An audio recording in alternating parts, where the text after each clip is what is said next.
இந்த ஆத்மாவோட கேரக்டரிஸ்டிக்ஸ் என்ன, அதோட தன்மைகள் என்ன அப்படின்னா, இந்த ஆத்மாவிற்கு அழிவே கிடையாது, சமநிலையானது. Next freedom, full of freedom.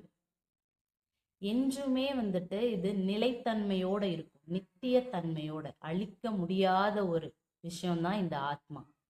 ஆனா இந்த ஆத்மா உடல் அப்படின்ற ஒரு போர்வையால கட்டப்பட்டிருக்கு. இங்க ஏன் உடல் அப்படின்னு ஒரு போர்வையால கட்டப்படணும் அப்படின்னா, உடல் இல்லாம இந்த ஆத்மாவால இயங்க முடியாது. கடவுள் என்ன சொல்றாரு அப்படின்னா, என்னை நான் உணர தேவை எனக்கு ஒரு மனிதன் அப்படின்னு சொல்றாரு. ஸோ இங்க கடவுளை உணர்வதற்கு, அந்த ஆத்ம அனுபவம் பெறுவதற்கு, இறைநிலையை உணர்வதற்கு கூட இந்த உடல் தேவை. அதே மாதிரி இந்த உடல் இல்லாமல் அந்த ஆத்மாவால் இயங்க